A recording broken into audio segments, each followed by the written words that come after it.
श्री गुरु रामदास गुण गावो।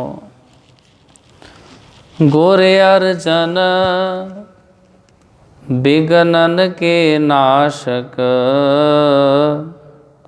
श्री हर गोबिंद शुभ सुमत प्रकाशक। श्री हर राय नमो कर जोरी, श्री हर कृष्ण मनाए बहोरी। गुरु तेग बहादुर परम कृपाला, श्री गुरु गोबिंद सिंह विसाला। तरों तरा पर पुन पुन सीसा, बंदों बार बार जगदीशा। दोहरा राहक मिले खडूर के, और प्रसन्नता पाए। मन भावत बरख्यो जलद, हरत खेत समुदाय। वाहेगुरु जी का खालसा, वाहेगुरु जी की फतेह। गुरु जी दे नगर छड्ड जाण मगरों श्री अमरदास जी खडूर पुजे, तां डेरे विच सुनसान पई होई सी।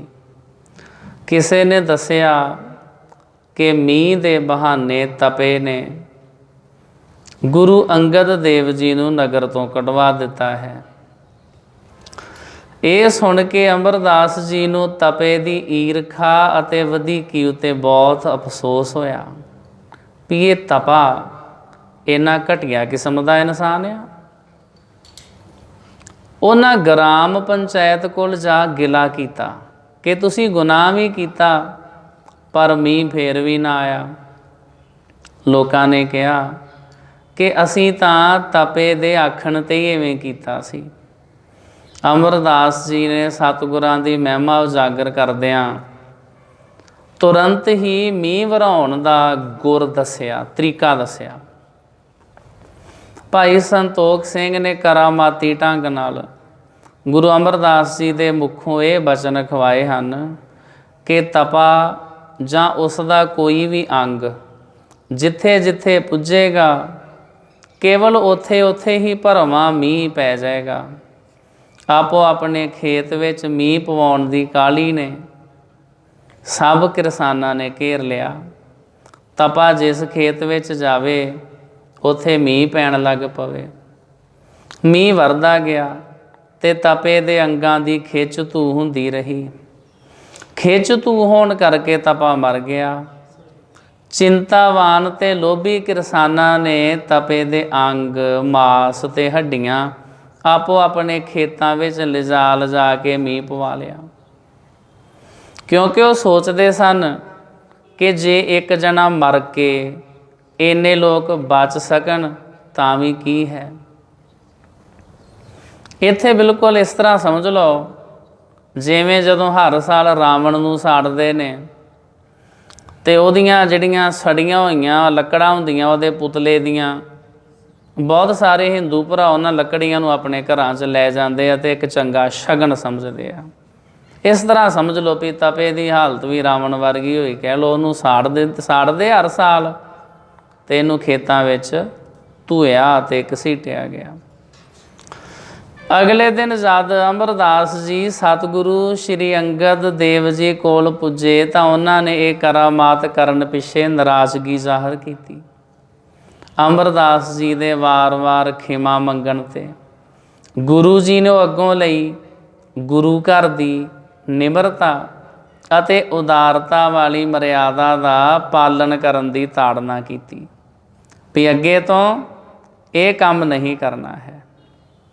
ये बाबा जी तुसी जो भी किया है गलत किया, तुहानू करामात नहीं सी दिखानी चाहिए। अकाल पुरख वाहिगुरू जी आपे परमात्मा जी ने जो तपे नू फल देना सी वो दे देंदे। नवां अध्याय ਹੁਣ ਆਰੰਭ ਹੋ ਰਿਹਾ ਵਾ। ਇਹ ਆਪ ਸੰਗਤਾਂ ਨੇ ਪਿਛਲੇ ਸਮੇਂ ਦੀ ਕੱਲ ਜੋ ਕਥਾ ਕੀਤੀ ਸੀ ਉਹ ਸਰਵਣ ਕੀਤੀ ਹੈ। ਰਾਹਕ ਮਿਲੇ ਖਡੂਰ ਕੇ ਔਰ ਪ੍ਰਸੰਨਤਾ ਪਾਏ, ਮਨ ਭਾਵਤ ਬਰਖਿਓ ਜਲਦ ਹਰਤ ਖੇਤ ਸਮੁਦਾਏ।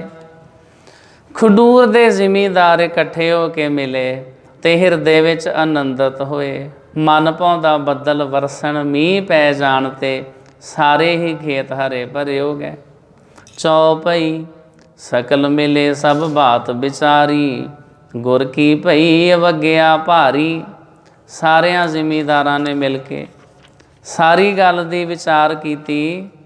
ਕਹਿਣ ਲੱਗੇ ਵੀ ਇਹ ਤਾਂ ਠੀਕ ਹੈ, ਮੀਂਹ ਤੇ ਪਵਾ ਲਿਆ ਹੈ, ਪਰ ਮੀਂਹ ਪਵਾਉਂਦਿਆਂ ਪਵਾਉਂਦਿਆਂ ਕਰਾਮਾਤ ਵੀ ਤੇ ਵਿਖਾਈ ਹੈ।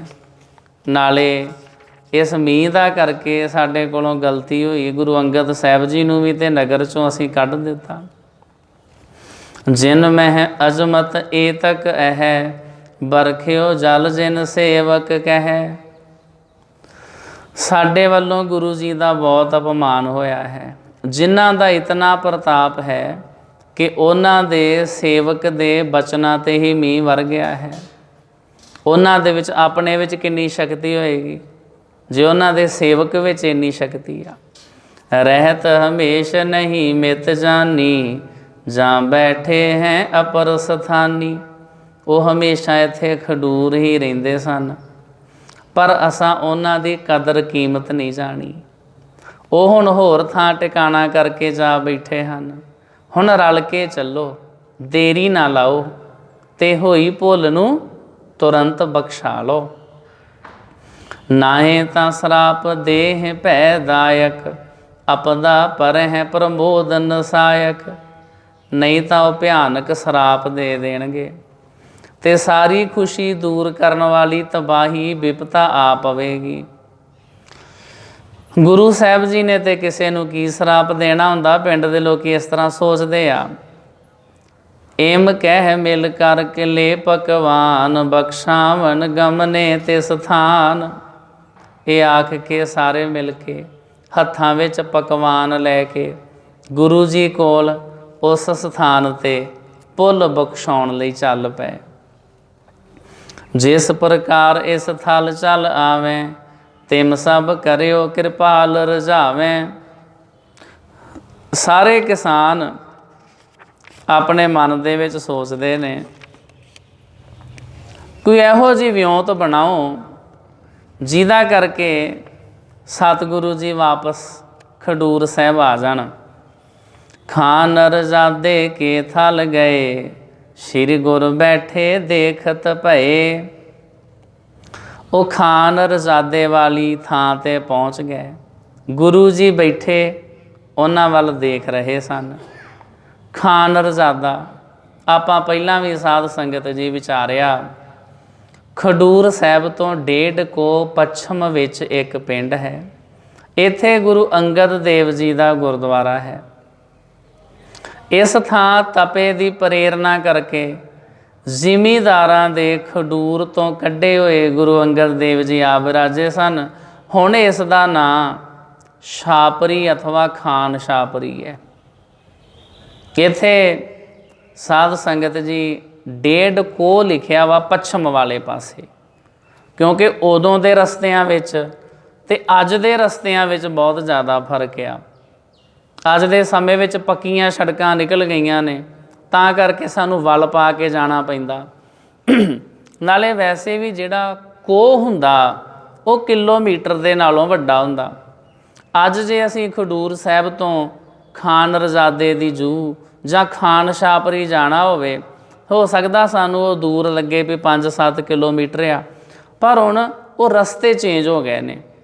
ਪਹਿਲਾਂ ਬਹੁਤ ਸਾਰੇ ਇਲਾਕਿਆਂ ਵਿੱਚ ਜੰਗਲ ਬੀਆਬਾਨ ਹੁੰਦਾ ਸੀ, ਇਸ ਵਾਸਤੇ ਸਿੱਧੀ ਇੱਕ ਨਿਸ਼ਾਨਾ ਰੱਖ ਕੇ ਲੋਕ ਸਿੱਧੇ ਚੱਲ ਪੈਂਦੇ ਹੁੰਦੇ ਸੀ ਵੀ ਫਲਾਣੇ ਪਾਸੇ ਵੱਲ ਨੂੰ ਜਾਣਾ ਹੈ।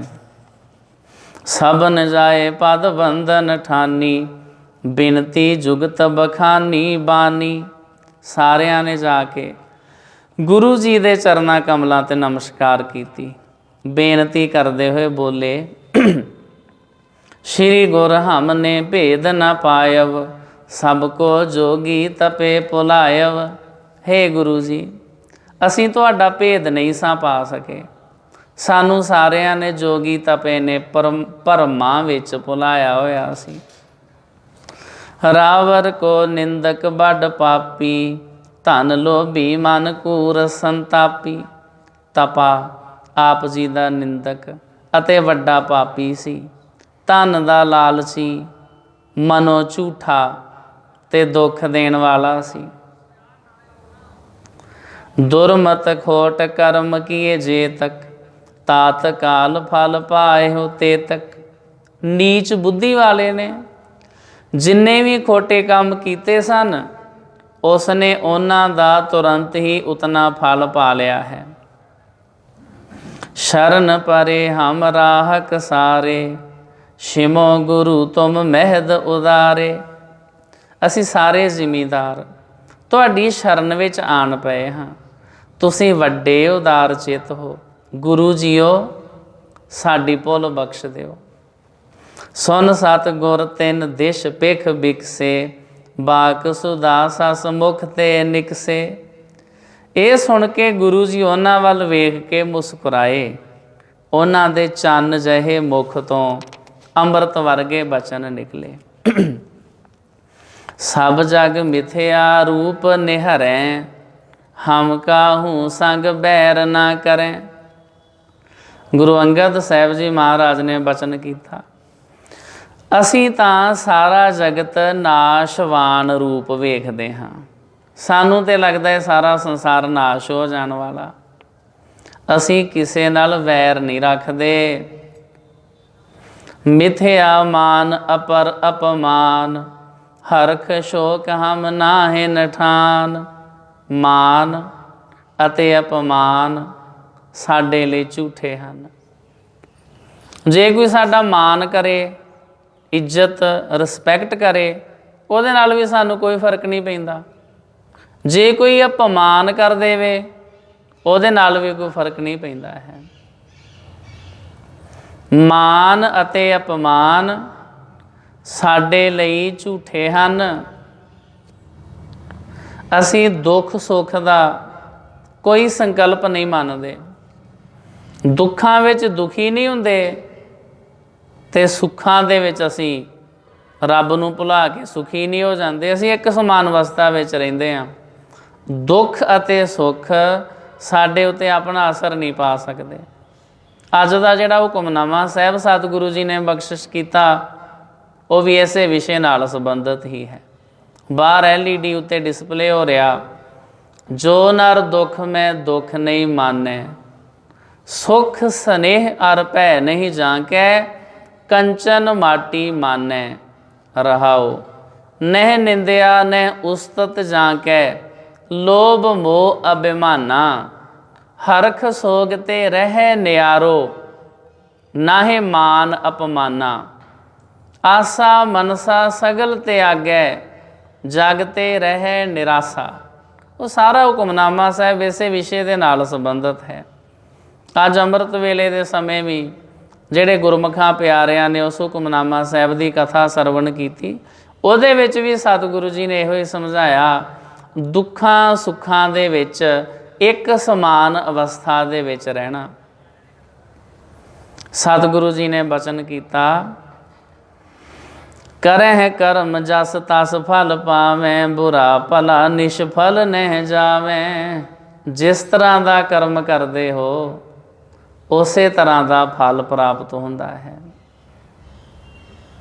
असीं फिर भुल जाते हैं इस गल नूं, तां भी असीं बुरे कर्म करते रहिंदे हां। सानूं पता नहीं हुंदा इन्हां दा बुरा फल प्राप्त होएगा। बुरे अते भले कर्मां दा फल अजाई नहीं जाता, व्यर्थ नहीं जाता।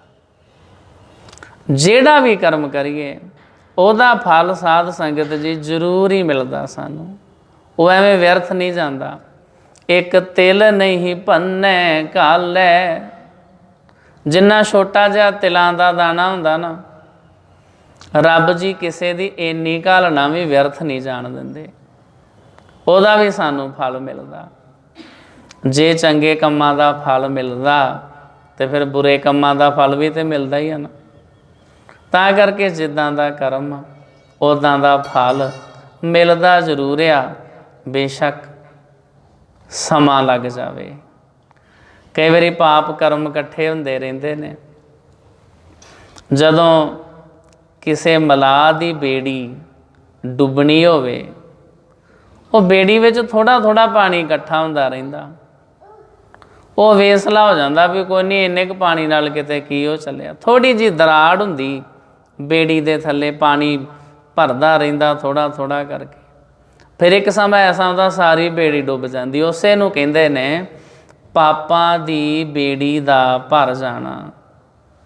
थोड़े थोड़े पाप इकट्ठे होंदे रहिंदे ने, फिर उन्हां दा जिहड़ा फल आ इकट्ठा ही मिल जाता। फिर वो बेड़ी सारी पानी च डुब जाती। सतगुरु जी बचन करते भाई, कीते हुए कर्म व्यर्थ नहीं जाते।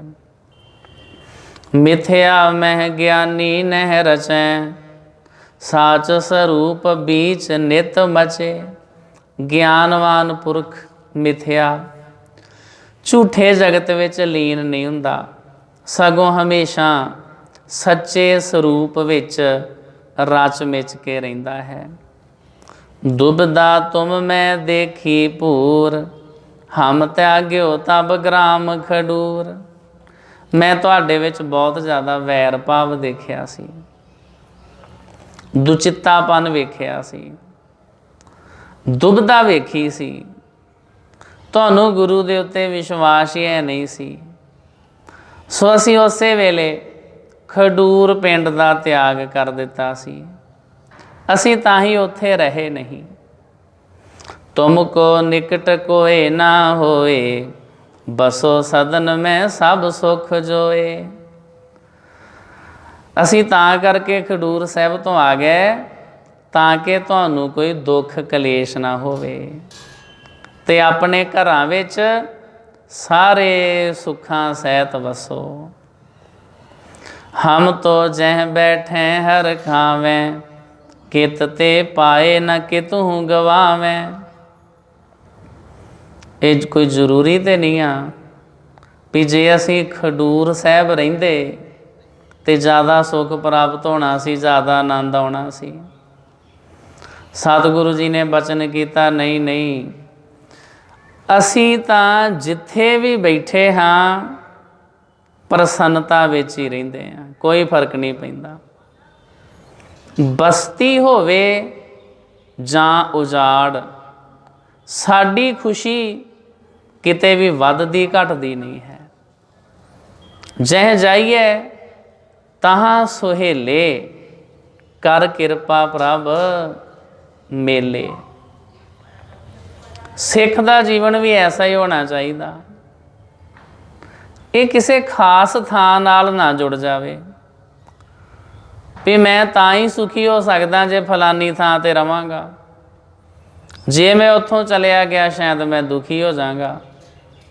जदों श्री गुरु अंगद साहिब जी महाराज ये बचन समझा रहे हैं तो गुरु दा सिख भी इस तरह ही, जिवें दे भी हालात होण, जिथे भी होवे आनंद विच ही रवे। हान लाभ हमरे किम नाही, मंगल है इस जंगल माही। साडे ते लाभ ते घाटे दा कोई असर नहीं पैंदा। जदों लाभ हो जावे असी हंकारी नहीं हुंदे भी अज ते बहुत ज़्यादा लाभ हो गया। जे किधरे घाटा पै जावे तां भी कोई फर्क नहीं पैंदा। इस जंगल विच भी साडे लई मंगल ही बनिया होया है, असी आनंद विच ही हाँ। सुन राहक गह पद अरबिंद, शिमो शिमो शिमो तुम रूप गोबिंद। ये सुन के जिमीदारा ने गुरु जी दे चरण कमल फड़ लै अते बोले माफ़ करो महाराज, तुसी तां प्रभु दा रूप हो। चल कै ग्राम प्रवेशन कीजै, त्याग आन निज थान बसीजै। चल के खडूर विच प्रवेश करो। होर थां नूं छड्ड के अपने टिकाणे ते चल के वसो। सतगुरु जी तुसीं साडे करके अपना घर परिवार छड्ड दिता, वो तो तुहाडी मलकीयत है। उत्थे खडूर साहिब दे विच ते तुहाडा बकायदा परिवार आ, तुहाडी घरवाली, तुहाडे बच्चे, तुहाडी दुकान आ, उत्थे तां तुहाडा ते अपना घर आ, ते तुसीं साडे सुख सहूलत वास्ते अपना घर परिवार, अपना पिंड सब कुछ छड्ड के महाराज इत्थे आ गए। नहीं नहीं सतगुरु जी चलो वापस। बिरद संभारो शील कृपाल, बख्श देहो अपराध विसाल। अपना कृपालू सुभाव वाला बिरद संभालो, साडे वड्डे गुनाह नूं बख्श दिओ। बेहस कहो पुन सहज सुभाए, हमरे हठ होहिन किस पाए। गुरु जी ने सहज सुभाअ किया, हठ तां साडे विचार विच कदे भी नहीं आया।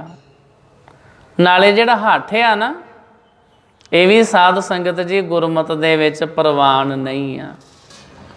हठ दा अर्थ हुंदा जिद करनी। हठ की हुंदा? जिवें कोई बंदा जिद करे, हठ करे, मैं ते जी नंगे पैरी चल के ते फलानी थां ते जाना, इहनूं कहंदे ने हठ। इहदे बारे फिर गुरु गोबिंद सिंह जी महाराज ने लिखिया भी बंदिया तैनूं ते रब जी ने सोझी दित्ती आ, तूं ते अपने पैरां विच जुत्ती, जोड़ा, चंगे वधिया बूट इत्यादि पा सकदा, जिहदे नाल चलण च तैनूं सहायता होवे। गुरु गोबिंद सिंह जी महाराज ने लिखिया अपने कवितां च, बंदर रस दीव भाएं नागे फेरत है। वो जिहड़ा कविता है ना, घुग्गू मट वासी लगे डोलत उदासी चित, गिदू मसान वास करियो ही करत है। ਉਹਦੇ ਵਿੱਚ ਜ਼ਿਕਰ ਆਇਆ ਬਾਂਦਰ ਦਾ। ਮਹਾਰਾਜ ਲਿਖਦੇ ਵੀ ਰੱਬ ਨੇ ਤੈਨੂੰ ਬੰਦਾ ਬਣਾਇਆ, ਤੂੰ ਫਿਰ ਬਾਂਦਰ ਬਣਨਾ ਚਾਹੁੰਦਾ? ਤੂੰ ਕਹਿੰਦਾ ਜੀ ਮੈਂ ਆਪਣੇ ਘਰੋਂ ਫਲਾਨੀ ਥਾਂ ਤੇ ਨੰਗੇ ਪੈਰੀ ਚੱਲ ਕੇ ਜਾਣਾ, ਇਹਦੇ ਨਾਲ ਰੱਬ ਜ਼ਿਆਦਾ ਖੁਸ਼ ਹੋ ਜਾਏਗਾ? ਇਹਨਾਂ ਕੰਮਾਂ ਨਾਲ, ਇਸ ਤਰ੍ਹਾਂ ਦੇ ਹੱਠ ਕਰਨ ਨਾਲ ਕੋਈ ਰੱਬ ਖੁਸ਼ ਨਹੀਂ ਹੁੰਦਾ। ਜਲ ਧਾਰੇ ਕਰਨ ਨਾਲ ਪਰਮਾਤਮਾ ਕੋਈ ਖੁਸ਼ ਨਹੀਂ ਹੁੰਦਾ।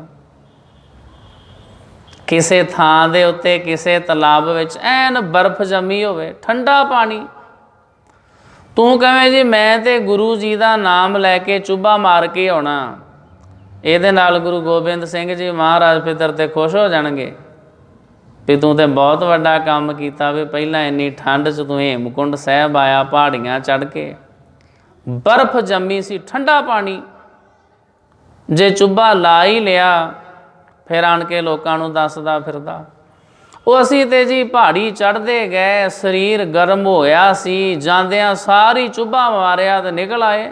जेड़े बंदे पिछे रह गए सी, वेंदे रह गए, उन्हां दा शरीर ठंडा हो गया, उन्होंने को मुड़ के नहाता ही ना गया, उन्हां दा मुड़ के इशनान करन दा हिया ही ना पवे। आ ते साडियां बहादरियां अजकल, ठंडे पानी नाल इशनान कर लईए असीं तां समझदे मैं बड़ा वड्डा सूरमा हो गया, ਉਹ मैं बर्फ वाले पानी 'ਚ ना आया। तो गुरु गोबिंद सिंह जी महाराज लिखते भी ये की गल्लां होईयां, गल्लां ने कोई, ये तो हठ आ, हठ जिद, इन्हां चीज़ां दे नाल रब प्रसन्न नहीं हुंदा। परमात्मा इस तरह नहीं प्रसन्न हुंदा। गुरु अंगद साहिब जी महाराज ने बचन किया, असीं कोई हठ नहीं धारण किया, साडी कोई जिद नहीं है, हठ दा विचार साडे मन विच कदे नहीं आया। असीं कोई पक्का फैसला थोड़ी कर लिया भी जे घरों, असीं कोई जोगी थोड़ी हाँ भी जे घरों आ गए हैं इधर तो अपने मुड़ के घर ही नहीं जाना, घर परिवार वाले हाँ, जदों रज़ा होएगी तुहाडा गुस्सा शांत हो जाएगा, तुसीं हुण आए हो सदन वास्ते तो चले जाएंगे, तुसीं कहा सी चले जो, असीं खडूर साहिब नूं छड्ड के इत्थे आ गए, हुण तुसीं लैण आए हो, तुहाडे नाल वापस चल जाएंगे। असीं कोई हठ जोग थोड़ा धारण किया, भी एक बारी घर परिवार छड्ड दिता तो बस छड्ड दिता।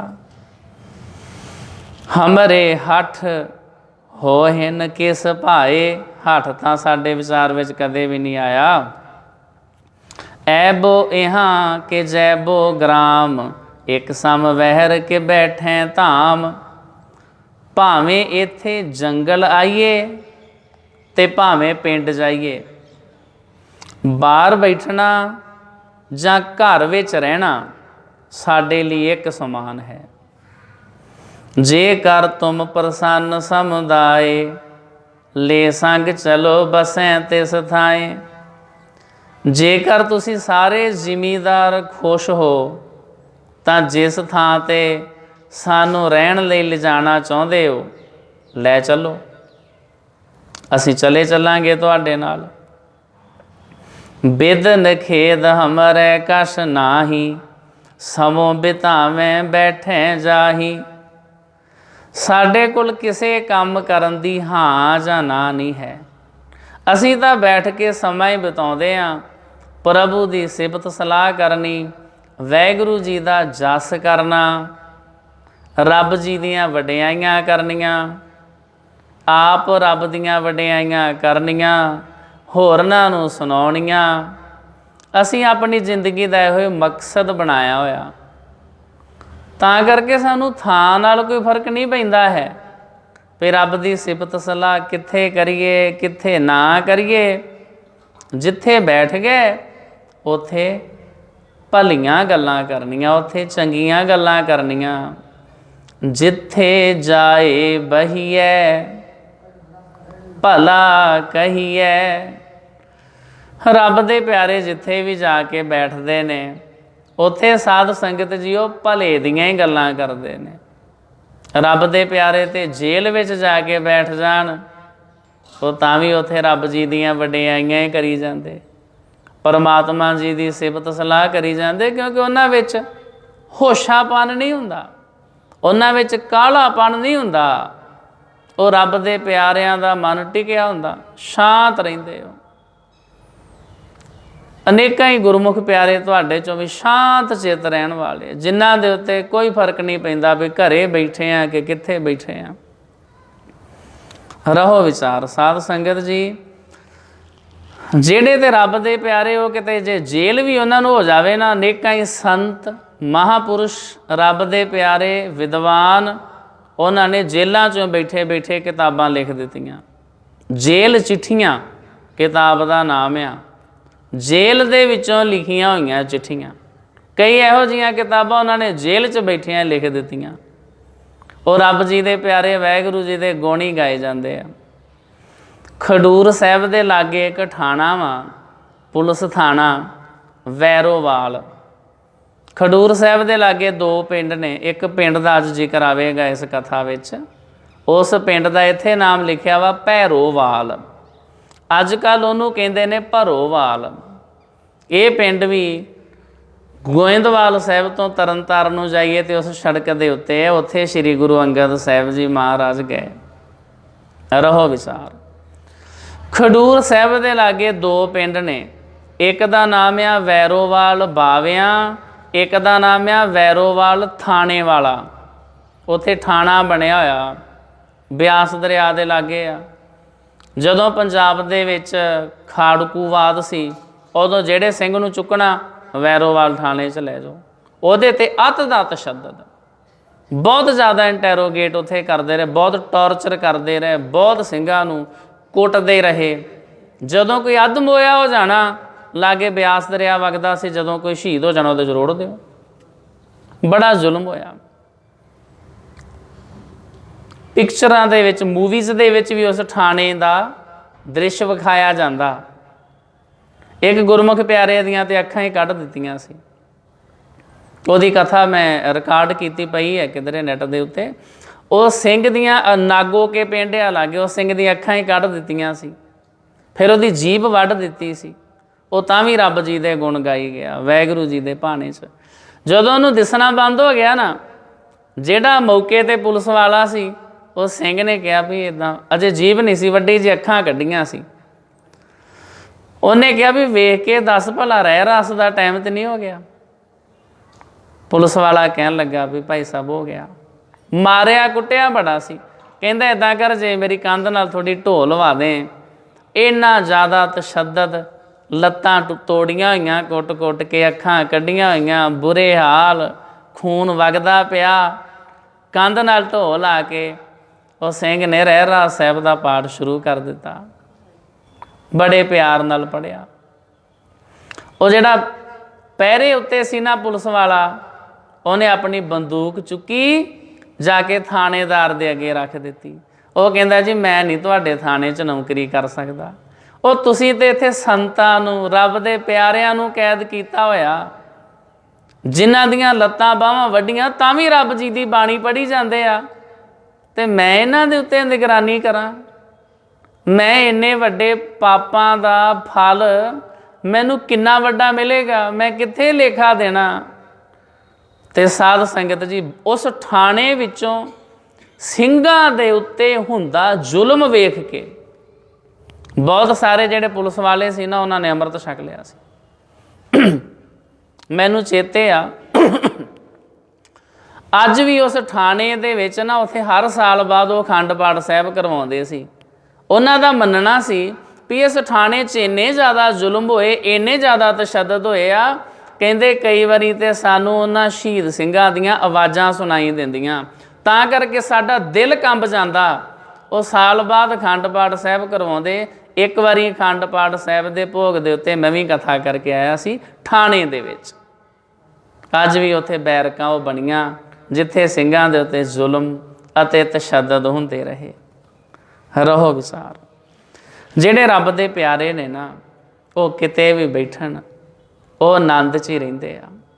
ਭਾਵੇਂ ਜੰਗਲ 'ਚ ਬੈਠੇ ਹੋਣ, ਭਾਵੇਂ ਆਪਣੇ ਘਰ 'ਚ ਬੈਠੇ ਹੋਣ, ਭਾਵੇਂ ਸ਼੍ਰੀ ਗੁਰੂ ਅਰਜਨ ਸਾਹਿਬ ਜੀ ਮਹਾਰਾਜ ਗੁਰਤਾ ਗੱਦੀ 'ਤੇ ਬੈਠੇ ਹੋਣ, ਭਾਵੇਂ ਤੱਤੀ ਤਵੀ 'ਤੇ ਬੈਠੇ ਹੋਣ, ਉਹਨਾਂ ਦੇ ਉੱਤੇ ਕੋਈ ਫਰਕ ਨਹੀਂ ਪੈਂਦਾ।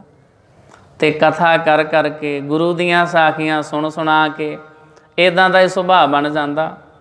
ਫਿਰ ਸਾਧ ਸੰਗਤ ਜੀ ਗੱਲ ਨੂੰ ਐਕਸਪਲੇਨ ਕਰਨ ਵਾਸਤੇ, ਸਮਝਾਉਣ ਵਾਸਤੇ, ਕੋਈ ਵੀ ਗੱਲ ਅਸੀਂ ਸਮਝਾਉਣੀ ਹੋਵੇ ਨਾ, ਉਹਦੇ ਵਾਸਤੇ ਇੱਕ ਹੁੰਦਾ ਗੁਰੂ ਦਾ ਇਤਿਹਾਸ, ਇੱਕ ਹੁੰਦੀਆਂ ਜੱਗ ਬੀਤੀਆਂ, ਵੀ ਜੱਗ ਵਿੱਚ, ਸੰਸਾਰ ਵਿੱਚ ਇੱਦਾਂ ਦੀਆਂ ਹੋਰ ਵੀ ਸਾਖੀਆਂ ਹੈਗੀਆਂ ਨੇ, ਉਹ ਸੁਣਾਉਣੀਆਂ।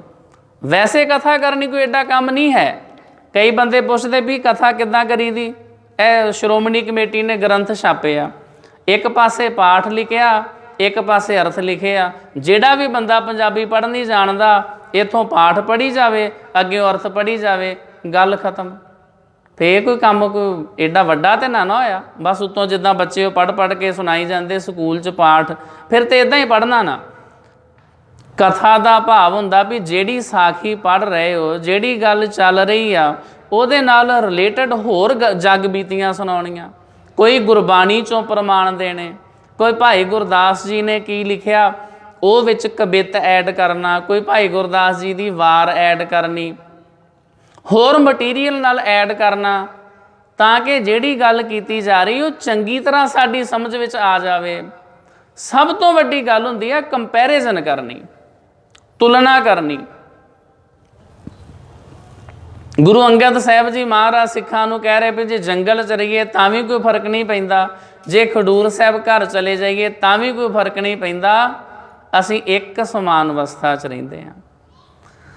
ਉਹ ਰੱਬ ਦੇ ਪਿਆਰੇ ਵੀ ਇੱਕ ਸਮਾਨ ਅਵਸਥਾ 'ਚ ਰਹਿੰਦੇ ਆ। ਉਹ ਠਾਣੇ 'ਚ ਬੈਠੇ ਤਾਂ ਵੀ ਰੱਬ ਦੀ ਬਾਣੀ ਪੜ੍ਹੀ ਜਾਂਦੇ ਆ। ਕਦੇ ਕਦੇ ਇੱਦਾਂ ਦਾ ਮੌਕਾ ਆ ਜਾਂਦਾ। ਮੈਂ ਕਥਾ ਦਾ ਕੋਰਸ ਕਰਦਾ ਸੀ, ਪਿੰਡ ਗਿਆ, ਵੱਡਾ ਭਰਾ ਸਾਡਾ ਇੱਕ ਸ਼ਰਾਬ ਕੱਢਦਾ ਹੁੰਦਾ ਸੀ, ਉਹਨੇ ਭੱਠੀ ਲਾਈ ਸੀ, ਪੁਲਿਸ ਦਾ ਛਾਪਾ ਪੈ ਗਿਆ, ਉਹ ਕੋਠਿਆਂ ਉੱਤੋਂ ਦੀ ਦੂਰ ਭੱਜ ਗਿਆ ਕਿਤੇ। ਹੁਣ ਉਹਨੂੰ ਤਾਂ ਫੜਨਾ ਹੀ ਸੀ, ਜੇ ਉਹ ਦੋਸ਼ੀ ਨਾ ਕਾਬੂ ਆਵੇ ਉਹਦਾ ਕੋਈ ਭੈਣ ਭਰਾ ਫੜ ਕੇ ਲੈ ਜਾਂਦੇ ਆ। ਮੈਂ ਪਿੰਡ ਗਿਆ ਸੀ, ਵਿੱਚੋਂ ਥਾਣੇਦਾਰ ਨੇ ਕਿਹਾ, ਕਹਿੰਦੇ ਇਹਦੇ ਭਰਾ ਨੂੰ ਗੱਡੀ 'ਚ ਬਿਠਾਓ। ਕਿ ਮੈਂ ਕਿਹਾ ਮੈਨੂੰ ਲੈ ਜਿਓ, ਮੈਨੂੰ ਆਪਣੀਆਂ ਕਿਤਾਬਾਂ 'ਤੇ ਲੈ ਲੈਣ ਦਿਓ, ਮੈਂ ਉੱਥੇ ਥਾਣੇ 'ਚ ਬੈਠਾ ਆਪਣਾ ਪੜ੍ਹੀ ਜਾਵਾਂਗਾ, ਬਾਅਦ 'ਚ ਮੇਰਾ ਕਥਾ ਦਾ ਟੈਸਟ ਹੋਣਾ। ਉਹ ਕਹਿੰਦੇ ਰਹਿਣ ਦਿਓ, ਇਹਨੂੰ ਕੀ ਕਰਨਾ, ਐਵੇਂ ਉੱਥੇ ਬੈਠਾ ਆਪਣੀ ਕਥਾ ਛੋ ਕੇ ਬਹਿ ਜਾਏਗਾ ਥਾਣੇ 'ਚ।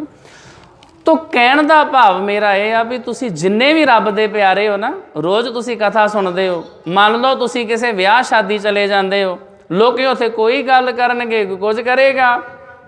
ਜਿਹੜੇ ਗੁਰੂ ਦੀ ਵਿਚਾਰ ਕਰਨ ਵਾਲੇ, ਉਹ ਇੱਕ ਪਾਸੇ ਕੁਰਸੀਆਂ ਢਾਹ ਕੇ ਆਪਣੀ ਵਿਚਾਰ ਕਰਦੇ, ਉਹ ਗੁਰੂ ਦੀਆਂ ਗੱਲਾਂ ਕਰਨਗੇ। ਕੋਈ ਚੰਗੀਆਂ ਵਿਚਾਰਾਂ ਕਰਨਗੇ।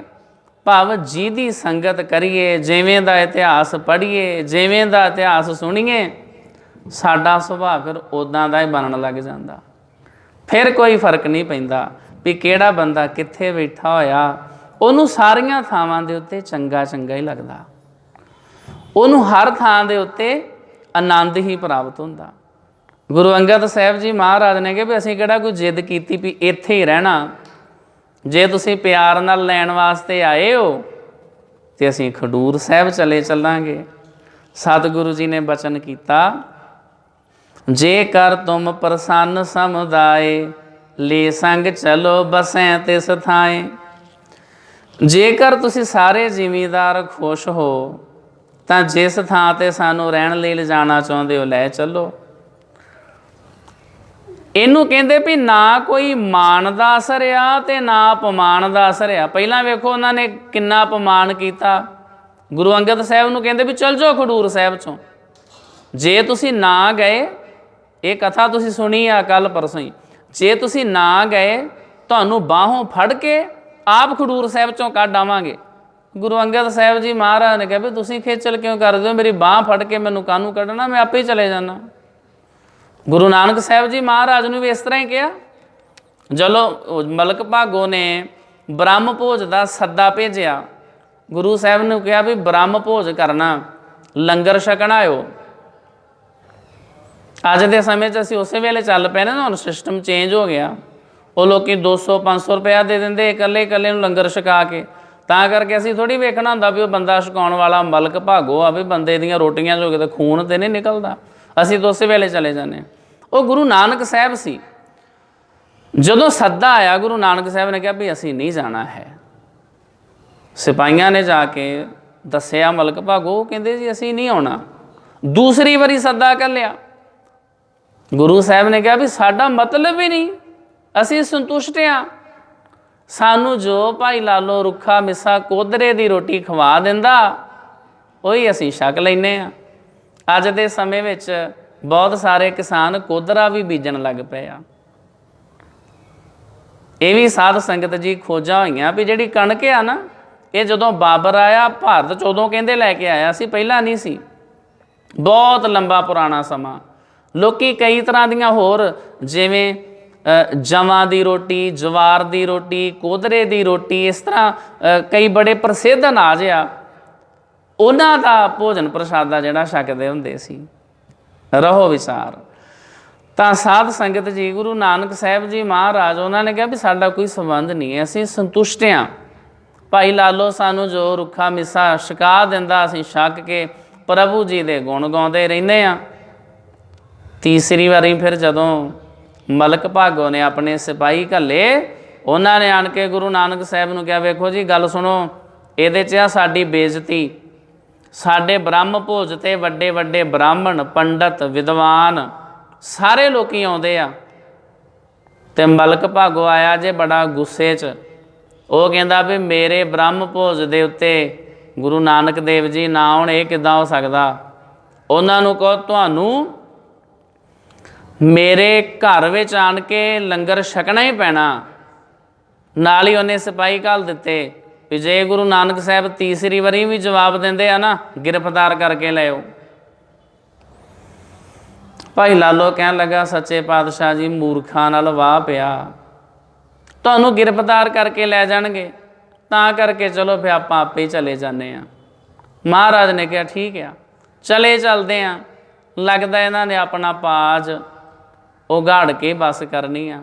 ਇੱਦਾਂ ਕਰੀ ਤੂੰ ਵੀ ਆਪਣੇ ਘਰੋਂ ਕੋਧਰੇ ਦੀ ਰੋਟੀ ਲੈ ਆਵੀਂ। ਅਗਲਾ ਪ੍ਰਸੰਗ ਤੁਸੀਂ ਜਾਣਦੇ ਹੀ ਹੋ।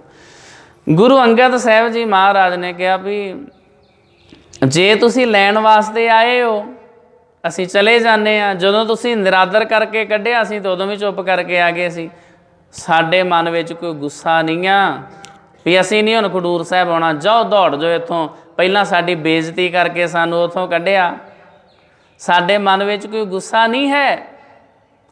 19 ਕੀ ਹੋ ਜਾਂਦੀ ਆ, ਕਿਸੇ ਵੇਲੇ ਬੰਦਾ ਕ੍ਰੋਧ ਵਿੱਚ ਆਇਆ ਹੁੰਦਾ, ਕੋਈ ਉੱਚੀ ਬੋਲ ਜਾਂਦਾ, ਕੋਈ ਅਪਸ਼ਬਦ ਕਿਸੇ ਨੂੰ ਕਹਿ ਵੀ ਜਾਂਦਾ, ਪਰ ਉਹਨਾਂ ਦੀ ਗੰਢ ਅਸੀਂ ਆਪਣੇ ਦਿਲ ਵਿੱਚ ਨਹੀਂ ਬੰਨ੍ਹ ਕੇ ਰੱਖਣੀ।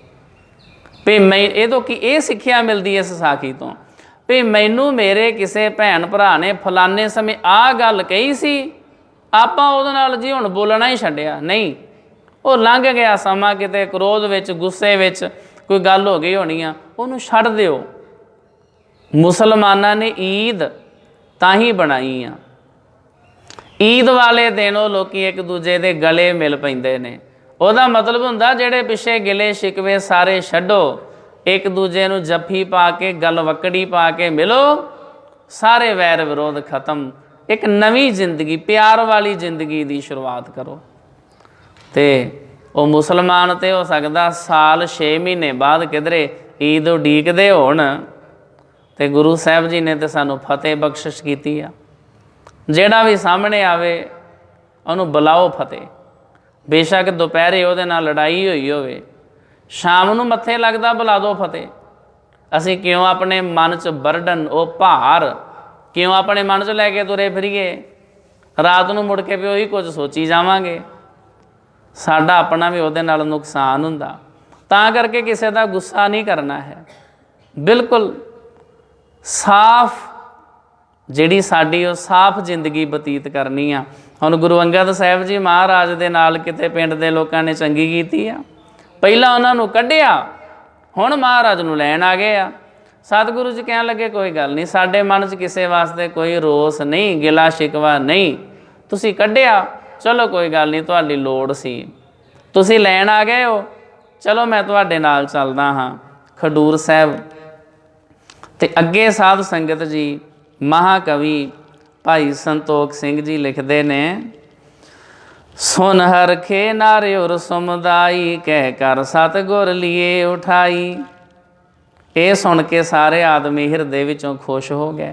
ਇਹ ਆਖ ਕੇ ਲੋਕਾਂ ਨੇ ਗੁਰੂ ਜੀ ਨੂੰ ਉਠਾ ਲਿਆ। ਸਿੱਖਿਅਨ ਸਿਰ ਪਰ ਅੰਕੁਚ ਵਾਏ, ਅਪਰ ਵਸਤ ਕਛ ਲੈ ਗਮਨਾਏ। ਸਿੱਖਾਂ ਨੇ ਸਿਰਾਂ 'ਤੇ ਪਲੰਗ ਚੁਕਵਾ ਦਿੱਤਾ ਤੇ ਲੋਕ ਹੋਰ ਸਮਾਨ ਲੈ ਕੇ ਚੱਲ ਪਏ। ਸ਼੍ਰੀ ਅੰਗਦ ਕੇ ਸੰਗ ਸਿਧਾਰੇ, ਸਿੱਖ ਜਾਟ ਸਗਲੇ ਪਰਿਵਾਰ। ਤੇ ਸਾਧ ਸੰਗਤ ਜੀ ਸਾਰੇ ਜੱਟਾਂ ਅਤੇ ਸਿੱਖਾਂ ਦੇ ਪਰਿਵਾਰ ਗੁਰੂ ਅੰਗਦ ਦੇਵ ਜੀ ਦੇ ਨਾਲ ਚੱਲ ਪਏ। ਸਤਿਗੁਰ ਸੱਚੇ ਪਾਤਸ਼ਾਹ ਜੀ ਹੁਣ ਖਾਨ ਰਜ਼ਾਦੇ ਦੀ ਜੂਹ 'ਚੋਂ, ਖਾਨ ਸ਼ਾਪਰੀ ਤੋਂ, ਇੱਕ ਜੰਗਲ ਦੇ ਵਿੱਚੋਂ ਖਡੂਰ ਸਾਹਿਬ ਵੱਲ ਨੂੰ ਚੱਲ ਪਏ ਨੇ।